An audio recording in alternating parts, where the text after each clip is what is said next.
Welcome to the GowerCrowd Podcast, syndication in the digital age with me, your host, Adam Gower. And today, I am delighted to introduce you to Neal Bawa, founder and CEO at Grocapitus, who has managed to convert a successful career in tech to one in commercial real estate investing. Now, the biggest challenge that most real estate professionals face, as you know, is how to bring tech into their businesses. In fact, one of the biggest challenges I face is in demonstrating to seasoned real estate professionals the power of using tech solutions to raise capital. Once you've been in the industry as long as I have, and as many pros have been, it is difficult to do things differently. You get stuck in the old ways that work, right? They've proven to work. So why change them?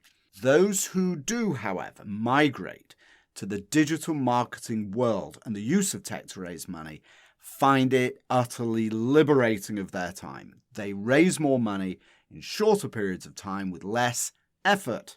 What you're going to hear from my guest Neal Bauer today is something very different. Here is a fellow, and I'm going to paraphrase what he says, who doesn't run a real estate company that uses tech.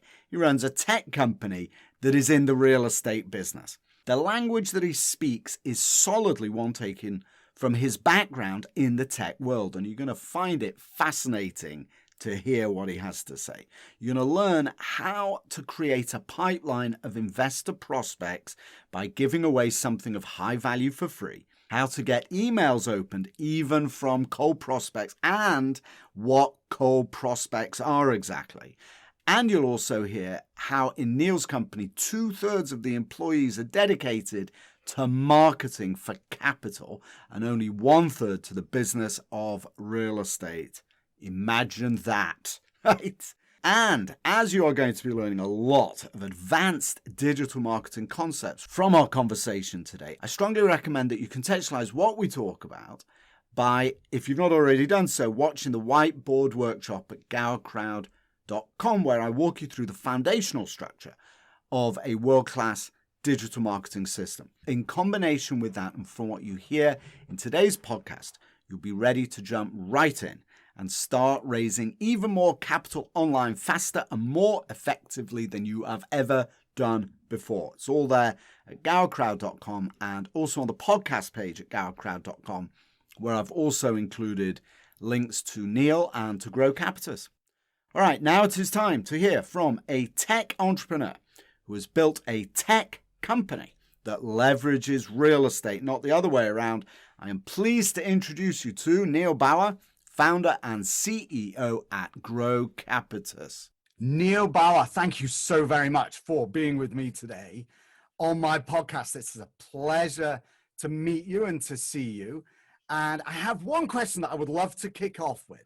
So there's actually a couple of things that are very interesting. We'll come back to the second one, which is a quote I am going to repeat back at you from your LinkedIn profile. It's really interesting. But before we do that, let me ask you this.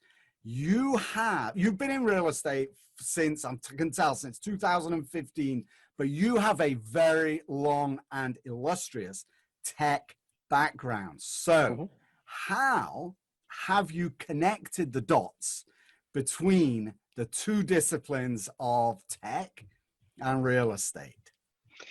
Well, firstly, thank you for having me on the show, Dr. Gower. I'm going to answer that question in a slightly elaborate way because it's an interesting part of my story.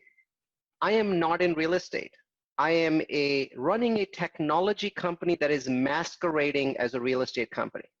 And it has always successfully masqueraded as a real estate company, and I think it always will be. So all I did was I moved from core technology to real estate technology. So that jump is smaller than most people think. When you look at the org chart of my company, I have 24 employees. It doesn't resemble the org chart of a real estate company. Obviously, there's people like underwriters and asset managers, and that looks like traditional real estate for somebody that's running a $300 million portfolio. But the massive majority of my company is actually running like a .com.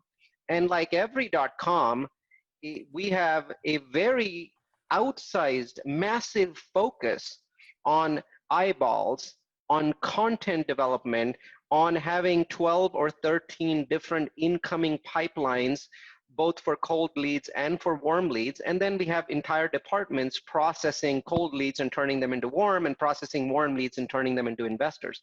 And so I think that if you look at the org chart of any other syndicator in the company, you'll find you'll find it's different from mine. So haven't transitioned to real estate. I'm still in tech.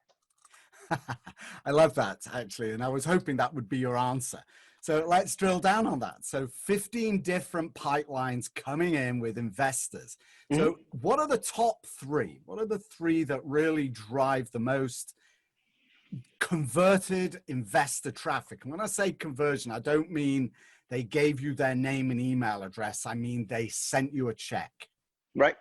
So the one that has been the biggest has also been the one that's slowest. So there's a, so I'm going to tell you that story, and I'm going to explain how it happened. And yes, this is the one with the most checks. So when I was in technology, 2003, I was building campuses for my company. So I was basically in real estate, but I was a technologist running a real estate technology company, building these large custom campuses for our personal need, well, for our company's needs, right, using the company's money. So there were no investors. We were the investor ourselves. So when we're building these campuses, I got interested in real estate, learned about the depreciation benefits, and they were great for me because I had the big fat tech salary, 50% taxes. I live in California, so 50% of my salary was taxed. I saw the depreciation benefits. I'm like, ooh, this is great. I got to do more real estate, right? So I started doing real estate, after building those 6 campuses and getting those depreciation benefits. And I'm doing predominantly single family real estate. And I'm basically, like any other good data scientist tech, I'm mining websites, I'm spidering the Department of Labor website, and I'm making copies of the Zillow website and taking all of that data and mashing it and trying to see patterns in the data. Like any good data scientist, we're trying to read the tea leaves. Because one of the things that data scientists do differently is they come up with a hypothesis and then they use data to test it, right? So they don't just go out and willy-nilly invest somewhere just because it's 10 minutes away from their house or because somebody said it. They want to create a hypothesis and then test it. So I went through this process of testing a lot of hypotheses, and then I started publishing my results on the web, and people really liked what I was doing because I'm in Silicon Valley. Everyone around me is a geek or a dork, right? Take your pick, right? So we only come in 2 varieties here, geeks and dorks, right? So, or there's a third variety, people tell me uber dork, right? So amongst in this land of all these geeky people, I was like micro famous all of a sudden because I was basically taking hundreds of real estate metrics and I was applying them to hundreds of different cities and publishing my results. And so initially it started with people calling me to local meetups to present my ideas. And I've always been an entertaining presenter because I realized that, numbers are boring. So you really have to break it down to something that people can understand, right? 25 years ago, somebody had said to me, when you're teaching people, you're first an entertainer, then an educator, right? And if you get the entertainment part wrong, you could be the best educator in the world. Nobody's ever going to get anything right out of it.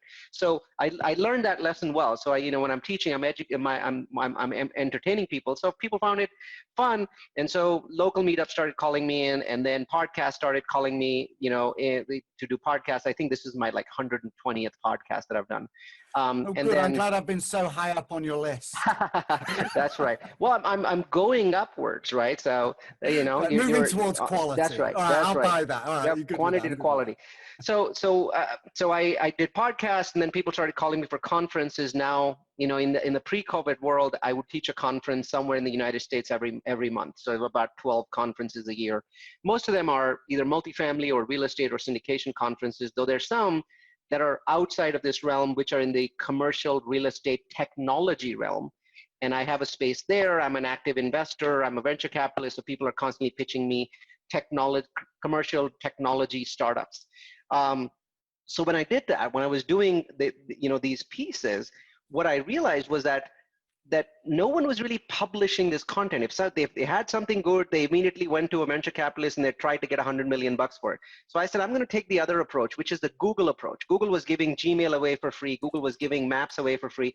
I'm like, I really like this approach. I have no idea how to monetize this, but I'm just going to, I don't have to make any money because I'm a tech guy. I have a big fat salary. I'm just going to start giving stuff away.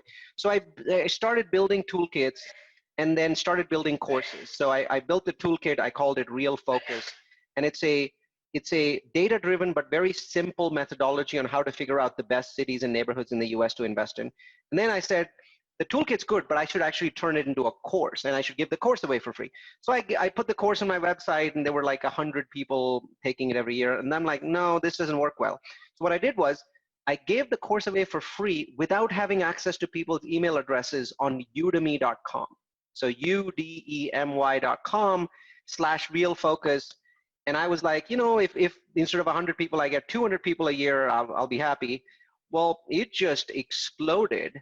So right now, if you go to udemy.com/realfocus, there's 7,000 people taking the course today, and there's 500 five-star reviews. It became the most popular real estate course on the entire website. They have hundreds of real estate courses, but it became the highest ranked and the most popular simply because what people liked the most, Dr. Gower, was that there was no agenda, right? I had nothing to sell. I was not a real estate guy. And so I was basically just saying, I am a Silicon Valley dork, and here's my findings, and use them if it's appropriate, and feel free to give it away. Let me actually jump in there and ask you, because I have actually paused. I'm interested, what was the course about then? It was basically your data. You discovered that you could analyze data in order to identify good locations for acquiring single-family homes in the United States. Or multifamily. So the course, it works slightly better for single-family than it does for multifamily, because on the multifamily side, you need an additional component, one additional component called supply. Okay, don't need that for single-family. We didn't find a correlation there. So what the course does is it is a set of 5 rules for identifying the best cities in America to invest in, and 5 rules for identifying the best neighborhoods in those best cities, right? Okay. And so this is entirely premised on data, right? This is completely data-driven. It's a 100% data-driven, no gut feel, no experience. You're simply looking at data to make better decisions. And it's not perfect. It's really not a set of rules. It's a set of guidelines, right? Your gut feel still works. And so people started really to like it, and they started building upon it. They started developing it. They came back to me and gave me improvements, which I subsequently made to the course. And what happened was Udemy doesn't share those people's email addresses with me. So for it to become a successful funnel, when I did finally sell my technology business and move into real estate, become a syndicator, I now needed to raise money for my syndications, $3, $4, $5 million at a time. So I'm kind of scratching my head going, I have this enormous audience, but I don't have their email addresses because Udemy doesn't give it to us. Right. What I realized though is Udemy allows us to reach out to those people 4 times a month. So what I did was the same thing that you are doing, Dr. Gower. I hired content writers, and those content writers would write 3 emails a month about my content, and a 4th email a month that was basically a sales pitch for my projects. And so Udemy lets you do that. You can say twice a month, you can send out emails that have sales pitch content that is, you can have links offsite. And twice a month, you can send out content information. I cannot believe we are talking about this. I swear to you, it's absolutely amazing. I lobbed a course up. Neil, I'm totally serious. I lobbed a course up on Udemy, I don't know, last year. Right.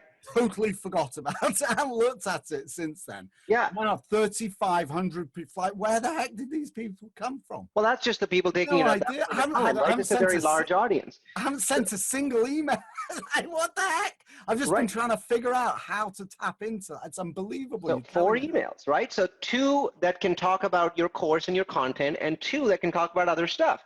And so I was basically, what I started doing is I hired a content person and I put them together with a virtual assistant. That content person would write 4 of these emails every month, and sometimes they were repeat. So it's not like they're writing them every month. They're repeating them every 3 to 6 months because people are coming and going.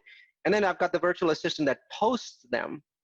And by doing so, I was able to drive a massive amount of traffic to me that was already branded traffic. The people that took this course love me. Right? I mean, because we pretty much get all 5-star reviews. So it's about averaging 4.8 out of 5.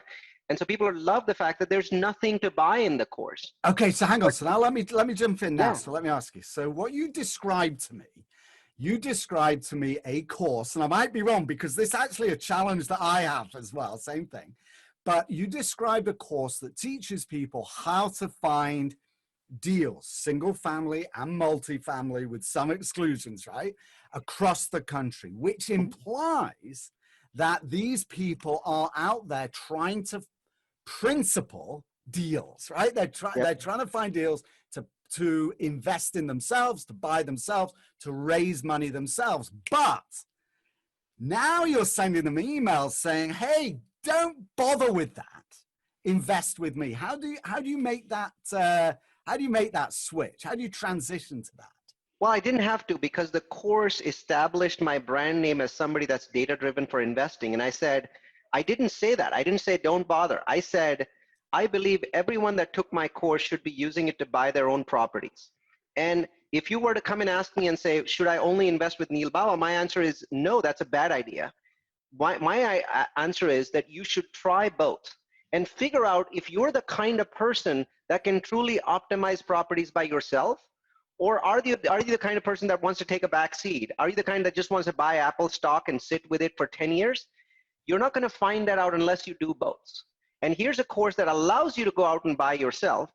But note that I'm using the same course and the same methodologies to buy multifamilies, which have economies of scale that you do not have and never will have with single family.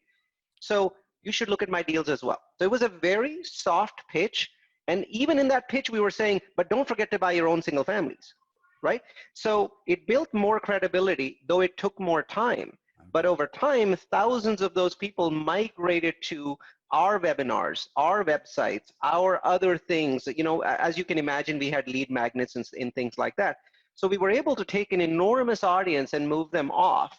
And because the credibility was already built, when the projects came in, our conversion at the end was phenomenal. It was 10x what a cold conversion is, or maybe even 50x.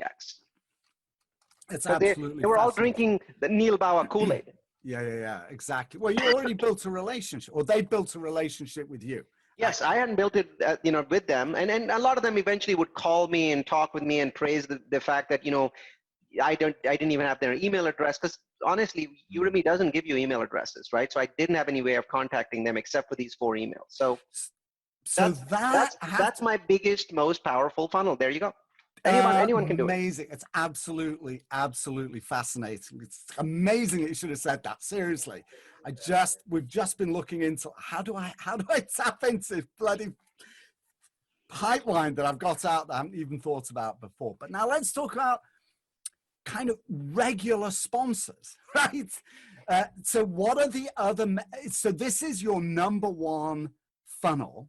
Yep. For raising money. And what you've described is something that has taken a long time, requires a lot of patience, a transition into your deals. But at the end of the day, you are providing education, right, to prospects. So what, and you've made the distinction between warm and cold prospects.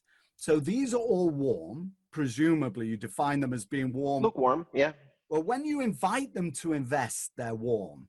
When they first discover you on Udemy, they're cold, right? They don't know who you are. They buy your, or they download your course. They look at the course. But what other funnels do you have that have worked well for you? And let's talk about cold, actually, because that's an interesting angle.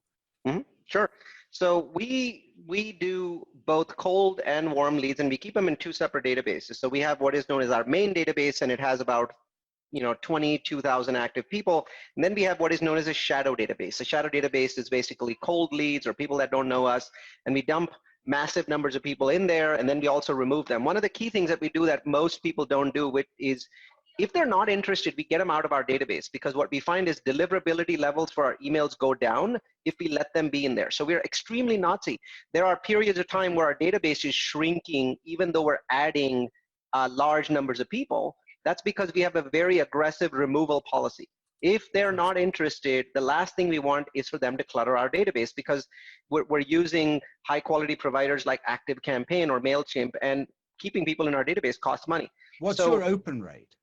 So right around 25 to 30%, right? So for our nurture database, those 25,000 people, and so 25 to 35% depending on the email. And then for the other database, here's my feedback to you. a lot of people are like, well, I'm going to buy a list of 10,000 accredited investors from the web. And firstly, most of those are bad email addresses, right? So, once we've sent them through a cleaning mechanism and maybe we bought 10,000, now we're left with 5 that are actual good emails. Sending emails to them at that point in time, trying to sell them a $100,000 syndication is a waste of time. You shouldn't even bother. So what we did is that we first started inviting them to extremely content-rich town hall events that we do. So right now we've done 6 town halls that are the impact of COVID on X. X being single-family real estate, student housing, senior housing, industrial, multifamily, and so on and so forth. And what we do is we bring in guests who are told that this entire webinar, like 75 minutes of content, is zero pitch. You're not going to say what you do. We're not going to say what we do. It's simply high quality content. And lots of times people are like, no, I need to pitch something. Well, the answer is sorry, right? You can't. So what we do is we use our army of virtual assistants. We have 18 virtual assistants to find very high quality people that are like, brand building is enough. I know Neil has a huge database. It's not going to be 50 people on Zoom. It's going to be 2,000 people, right? So they know that. So they're like, fine, I don't need to pitch anything. I'm just going to come and talk about my experience. And so we bring in these high quality people and we do this 75-minute event. And we basically push that out to the cold database. But there's a tweak in there that I think most people listening will find very compelling. If I send that email from neil@grocapitus.com, the conversion and open rates are very low. So what we do is we send the email out from Eventbrite, or from LinkedIn, and from meetup.com. So those are 3 of our channels, as you can imagine, right? Eventbrite doesn't create a lot of registrations by itself. So, if you post an event on Eventbrite, you might get like 5 people, right? But what I do is I basically take my cold database and send them the email invitation through Eventbrite. And because of the brand of Eventbrite and the fact that nobody wants to unsubscribe Eventbrite, I get a much higher open rate and a much higher engagement rate because the halo of Eventbrite. That is genius. How do you do that with LinkedIn though? LinkedIn actually now has a function called events. So we have a full-time virtual assistant that reaches out to 200 people on LinkedIn. We pay for the higher level LinkedIn, so we actually can segment by income. So what we do is we target people that are VP level or higher in companies we know they're accredited. And then we reach out 150 people a day to basically manually you send them messages over LinkedIn. There's software that does that, but yeah. So we basically do that. 150 people, some percentage of them connect with us. Once again, they're worthless to us at that point in time. People connect with 20,000 people and don't get anything out of it. But LinkedIn events, sending them these kinds of high quality events, right? That makes all the difference. And then the other piece that we do is you're inviting somebody to your event. Let's say Dr. Gower has the best content-driven no-pitch events ever, okay? The problem is this. What people don't do is they don't get reviews from people that watch their events. So what we do is when we have these content-driven events that 2,000 people have watched, we keep sending emails to them saying, could you consider writing us a review? So we solicit reviews, right? And then we take the best reviews, and in our next invite, 50% of the space in that email is filled with reviews, right? And 50% of it is about the content.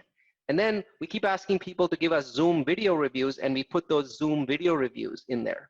So now you've got almost 2/3 of an email that we're sending out filled with reviews from people that have been watching our events, and those are both written reviews and video reviews. That doesn't improve the open rate, but it massively increases click-through rate, right? So now we've got super cold people coming in through lists. I mean, LinkedIn is the equivalent of a list, right? And so is meetup.com, so is Eventbrite. But by inviting them over and over to these pitchless events, we turn them warm. When they turn warm, and we have obviously data and metrics around that, we transfer them to the other database, and now the drip campaigns start, and the invites to raises start. Fascinating. Gosh, now, Yeah, I Yeah, mean, go ahead. but I mentioned 3 channels. I mean, there's a dozen such channels. So what we have is 2 completely separate databases. The shadow database's job is to move people into the main database. Fascinating. Now, you also do advertising, don't you, Neil? Tell me Yeah, something about what you found works with we advertising. spend hundreds of thousands of dollars on Facebook ads. We've tried Google. We've tried all sorts of others. Facebook works the best for us. But again, the devil is all in the detail. I know that many syndicators have tried Facebook. It's extremely expensive, doesn't work well, conversions are low.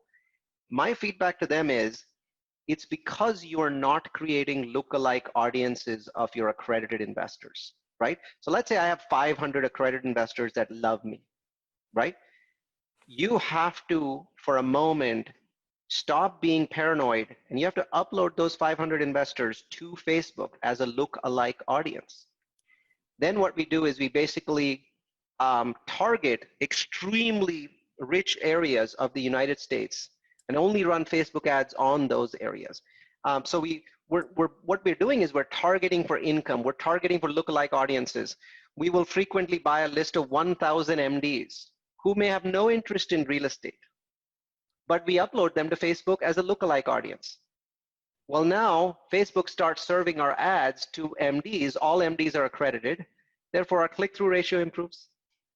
Now, take that and multiply it 100x. I mean, it's the same strategies, but applied across a bunch of different platforms, across Instagram as well. You know, we apply it across so many different platforms. And that's why I keep saying that almost 2/3 of my company is, 15 people. Their job is That's just really to do amazing. this. And then there's the usual 8 or 9 people that do a regular syndication company's job, asset management, investor relations, or all of those other pieces, underwriting, finding properties, managing properties. That's 1/3 of our company, right? So you don't have to answer this question, but with that kind of balance, and I deal almost exclusively with real estate sponsors, but with that kind of balance, 2/3 of the people internally are on marketing, and then 1/3 are on real estate development and sponsorship. If you raise 50 million a year, what percentage of that 50, how much is it costing you to raise that 50 million, do you figure, as a percentage? $500,000 or $1 million, somewhere in that range. So it's costing us $500,000 to do that. But what, $50 million of equity is a $200 million of assets. It goes a long way. So you see a lot of real estate sponsors, right? So you've come from the tech world, and what you're describing is rocket science. Yeah. It's very exciting to talk to you about this. But what do you see in real estate sponsors, right? There's these, so many people I deal with have got, in some cases, multiple generations of experience in real estate, no experience in tech or in marketing in this way, right? They've only ever raised money in person. Imagine that, right? The mind boggles. It's all I did up until recently, right? I mean, it was prohibited to do anything else up until recently. So what do you see when you see sponsors out there? So you're talking to a sponsor audience right now. And this is an audience that is curious, but not converted yet to the idea of raising money online. What do you say to them? And what do you see in the real estate industry and sponsors and the way they deal with tech in this way? It's really mindset. There's a comfort level in raising money in person and meeting people at Starbucks. My message is this: I haven't been to Starbucks for a year. And even before that, most of it was to meet existing investors. I haven't been to a meetup group for 2 years. I think meetup groups are a great place to get started, right?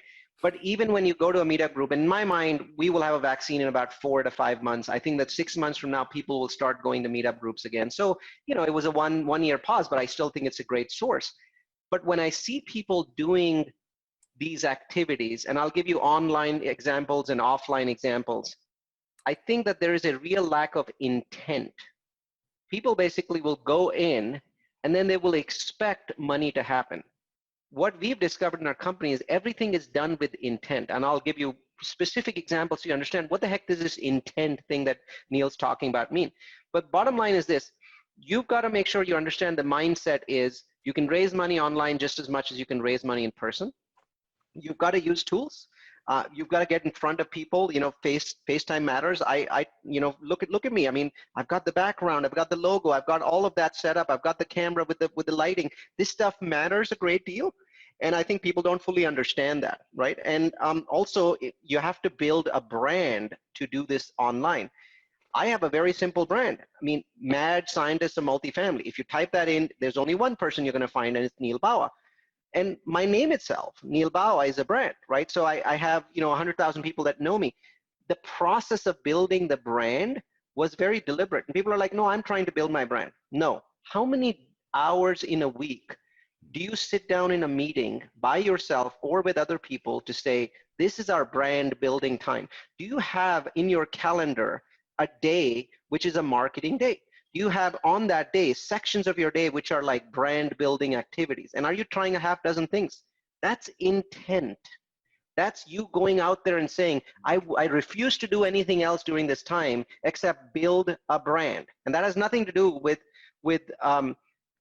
getting investors. Building a brand is a process of becoming an influencer.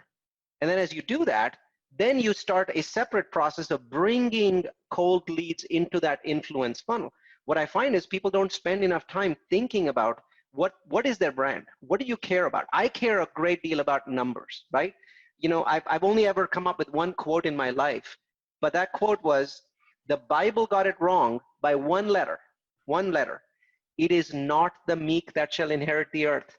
It's the geek. It's the geek, right? And richest man in the world, geek. Second richest, geek. Third richest, geek. Do you see a pattern there, Dr. Gower? Do you see a pattern developing, right? We had a guy who's a geek who just got divorced and paid $38 billion to his wife, and he's still the richest man in the world, right? So it's the geek that are taking over the world. And I have belief in that. So that's what I care about. And so I build my brand around that. I don't see enough people doing that with intent. It's fascinating you say that. So I'm going to ask you a follow-up question to that by excusing those who aren't building with intent. And those that aren't building with intent, which is, in my experience, you are extremely unusual in the real estate industry. In the real estate industry that I know, everybody spends all their time trying to find deals, executing on deal flow, spending a lot of time going through what I call the dog and pony show of raising money by arranging to meet with people in person a dozen times before they actually pitch a deal, et cetera, et cetera. When you got into this business, you made a conscious decision that you were going to, I'm not putting words into your mouth, but it looks from your resume like you reinvented your career at some point. You moved from, and you've said you'd moved from tech, but you migrated that into real estate. There was a conscious decision, and then presumably a period of exploration before you discovered what works and started finding deals, et cetera, et cetera. But for somebody who is spending all their life trying to find, all they've ever done, find deals, how do they justify the time to switch off to build a brand with intent? How do you justify? Don't you have to stop business as usual to do that? Honestly, it's not different from any other discipline. So what I would ask you to do is, don't start with 50% of your time going towards brand building.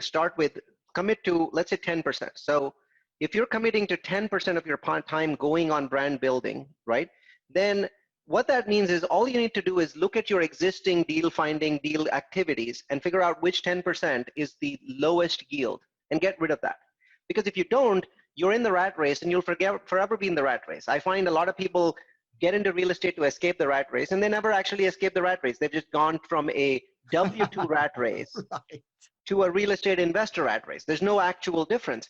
For me, though, I come schooled with Silicon Valley thought, which is you must look at the exit, right? So here's a question that no one in the history of syndication, no one in the history of multifamily syndication has ever asked, and I'm always irked why they haven't. What is your exit?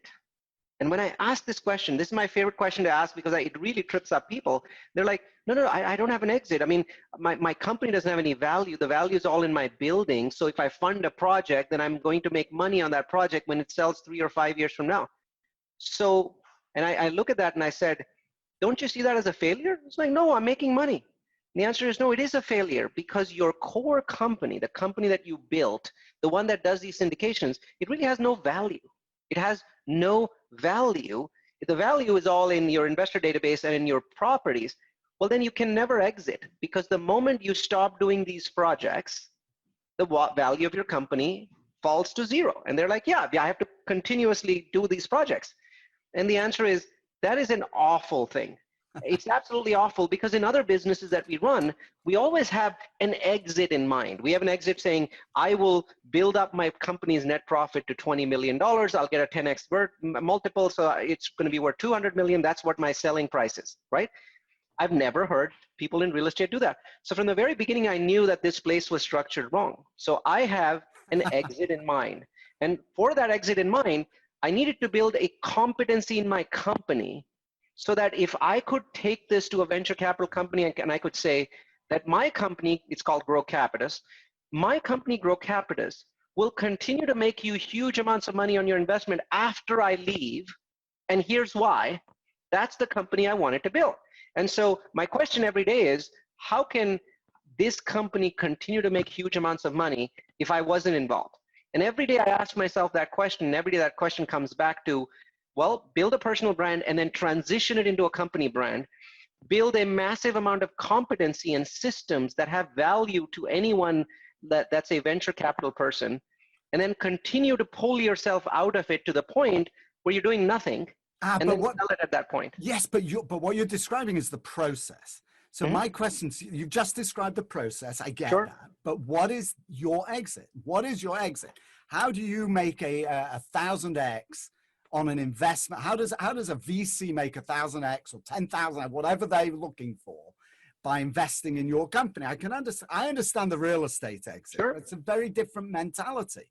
The real estate exit is, I want to leave a fortune to my children so that they can leave it to their children, right? It's a super long term. Realty shares, venture backed, had an exit in mind and collapsed, not because their thesis was wrong, right? Not because crowdfunding real estate was wrong, but because the money that backed them had a different motivation, was in contradiction to the natural flow of what real estate is really about. So what is your exit, actually? My exit is straightforward. I'm building the largest non-institutional equity funnel in the industry, in the real estate industry. My goal is not to take any money ever from family offices, not to take any money from super high net worth investors, which allows me to have 100% control of every deal that I do. What I'm doing is building an engine to bring in ever large amounts of equity. And if I am able to display and show and demonstrate to a private equity firm that this funnel will expand regardless of whether I'm here or not, they know that my company will make more money every year with or without me. And then I get a multiple two different ways. Obviously, all the properties that I'm involved in, I have an exit for those properties, but I also have an exit for the base company, Grocapitus. I'm well on my way. I think within 2 years, I will be able to walk into a venture capital firm in Palo Alto, explain to them what exactly I have done, and say, I intend staying on because I'm enjoying myself. But if I don't, you're going to buy the company not because of Neal Bawa. You're going to buy the company because of what I've built. And some of them will say, no, not quite. And the answer is, I'll be back in 6 months. And I'm going to show you how much progress I've made in the last 6 months. Not me, but my company's progress. My funnels, my systems, my incoming channels are so powerful that I'm becoming basically the largest of my kind in the US. So that has incredible value. Neil, are you competing then with sponsors, or are you competing with marketplaces like CrowdStreet and RealCrowd and Realty Mogul, etc., Fundrise, for example? Who are you competing with? Currently, I'm competing with both. So, I sometimes will provide equity, let's say a $10 million check to a developer. But, and again, this is part of my story, I never wanted to be somebody that writes equity checks. So what we do is we stay in the project. We have asset managers, we stay in the project, we manage the project. We have an army in the Philippines that, generates 20,000 tenant leads, processes those tenant leads in real time, sends out 50,000 text messages, schedules appointments. We have another army that basically works with developers that are selling townhomes, and we do the sales for them. So it's not just us raising money for the townhomes. We sell the townhomes.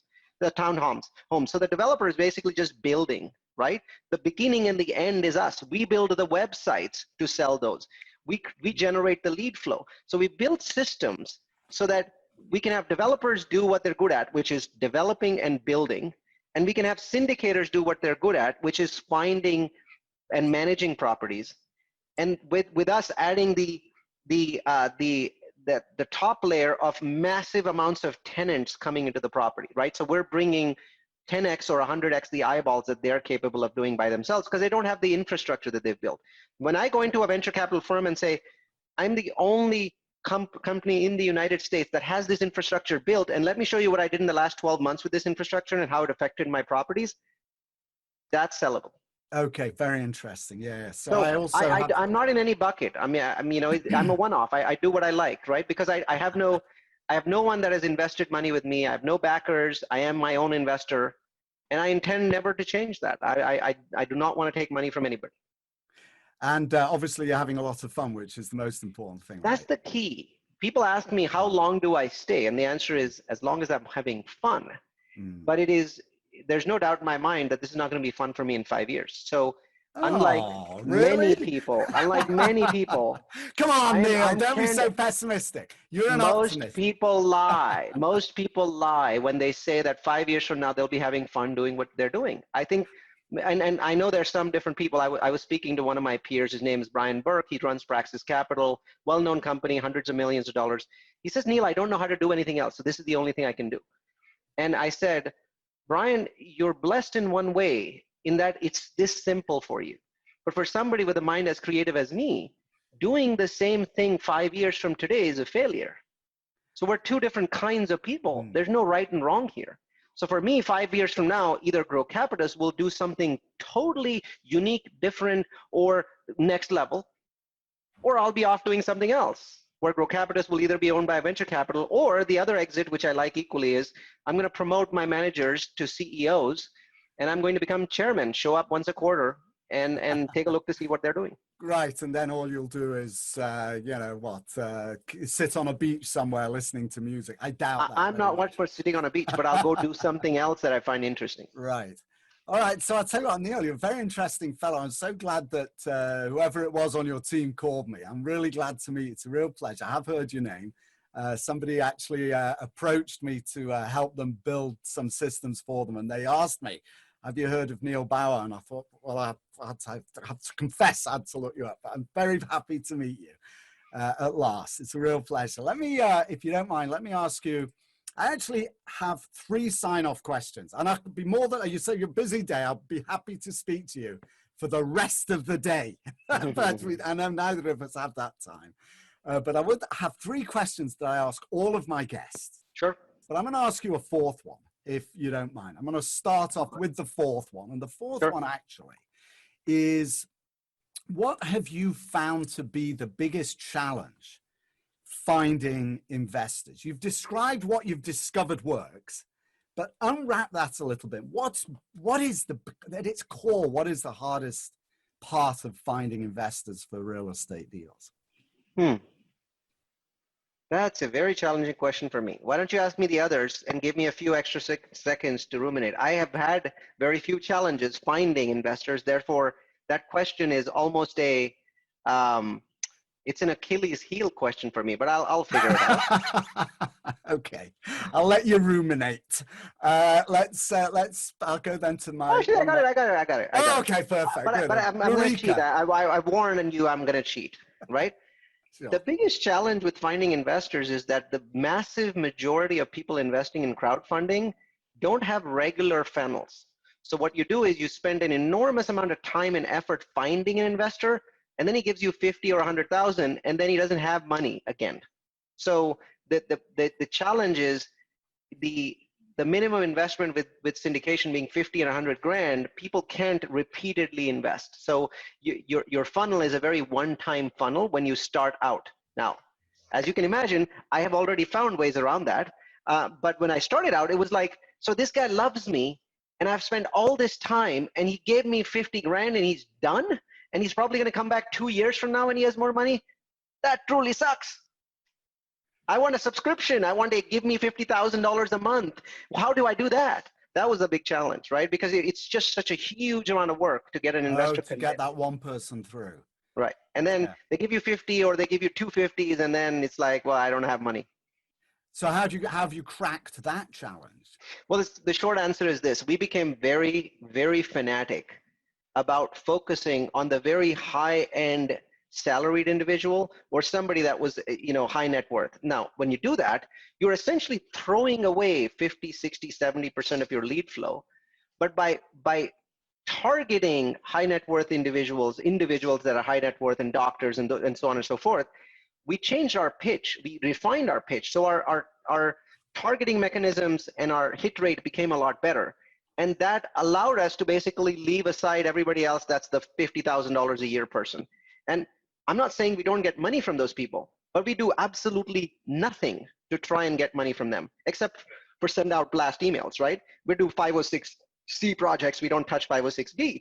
And so the other piece that fixed it was we basically said we are not going to do 506B projects. We are going to do Cs only, which means that from the very beginning we know that we're going after accredited investors, and that's our only domain. That's where we live. And I'm shocked that syndicators have been syndicating for 5 years and still doing 506B projects. In my mind, that is a cop-out. It's cowardice. They need to move up to the real game, which is 506C. Fascinating. All right. So here's my last three questions. Go for it. First, for a seasoned real estate sponsor, somebody who's been in this, all their life and is new to tech and the idea of raising money online, what is the most important thing they should keep in mind when they're starting out syndicating their deals online? Most important thing that they need to keep in mind. Investors get a good gut feel or a bad gut feel about you, and that never changes. And it permeates through your entire database.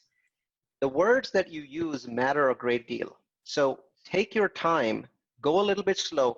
Don't try to sell one deal. Try to sell your competency. And in fact, do the takeaway deal where you say, it doesn't look like you're ready for this one, but you'll be ready for the next one. There'll always be more coming. That takeaway process is one that people don't use enough, and it gets us lots and lots of sales. So we basically don't try and sell any particular deal. We sell our competency. So develop that competency, whether you have technology skills or not. Doing that is going to give you a long-term pipeline that's much better. Second of my last three questions. What has been the hardest lesson you've learned online? Online. That's an interesting one. I was going to give you the hardest lesson. I was like, well, that one isn't online. This is kind of an offline lesson. I think online it is that deals look very, very good on paper, especially on digital paper on the internet. And so at some point I became so overconfident and cocky that I thought that, data and systems would kind of make up for the fact that the boots on the ground was not there. And what I've discovered is you can never in the real estate business get away from the boots and ground. All that the data does, all that the targeting mechanisms do is make you more efficient, but they don't reduce the boots on the ground need by even 1%. That's very deep insight. What was your offline hardest lesson? Gotta know. Don't invest in markets based on their future growth. Invest based on where their growth has been in the last 24 months. So too many people are like, here's a ghetto area, but someone's building a golf course on the other side, or someone's building this massive building a mile away, so this area is going to improve. The answer is, please only invest your own money on those kinds of premises. I've invested other people's money that way and learned the hard way that some of those things can get delayed. You have the best of intentions, you're not trying to do anything wrong, but stuff gets delayed, stuff gets canceled, stuff gets pushed out for a variety of reasons, and now you're running a project that's suboptimal in some way. Maybe it's tenancy, or maybe it's demand, and it's not worth your time, and it's not worth your investors' patience. Last question. You are an avowed geek. Yeah. In the nicest possible way. So, as somebody as accomplished as you are online, what are your key daily habits to remain successful in the online world? My key habit is an offline habit that makes me successful online, and it is following the miracle morning. Other people call it atomic habits, but it's essentially that hour of the morning that gets you set and started up. I highly recommend The Miracle Morning. I tell people it's the most important book in the world. It's not the best book in the world. It's probably not even close, but it's the most important book in the world because if you follow it, you'll probably end up reading hundreds of other great books, including the best book in the world, whatever it may be for you. Neil Bauer, what an enormous pleasure to meet. I knew you were a geek because when I read your bio, you said you like cricket. Yep. And you're the only other person in America that I've come across in all my years that even knows what that's it, that knows it's not a small insect. Well, somebody like you, I mean, obviously you remind me of one of the most elegant batsmen of all time had the same last name as you, right?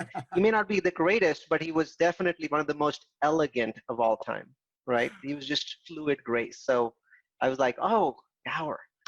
Yeah. Neil, what a pleasure to meet you. Really wish you the very best of luck. Thank you so much for spending your time. I know you're very busy. Thanks for spending your time with me today. You're most welcome. Thanks for having me. Bye, Dr. Gower. That was Neal Bawa, founder and CEO at Grocapitus. And for sure, watch the whiteboard workshop at GowerCrowd.com, where you'll learn how to build a best-of-class digital marketing investor acquisition system and be able to apply many of the lessons learned from our conversation today in today's podcast. All there at GowerCrowd.com, where if you go to the podcast page, you'll also find links to Neil and to his company, Grocapitus. That's it. Thanks so much for listening. And thank you, Neal Bawa, founder and CEO at Grocapitus, for your time with me today. It was a real pleasure to meet you. That's all for this episode. I'll see you next time. And in the meantime, stay well. And for now, this is Dr. Adam Gower signing off.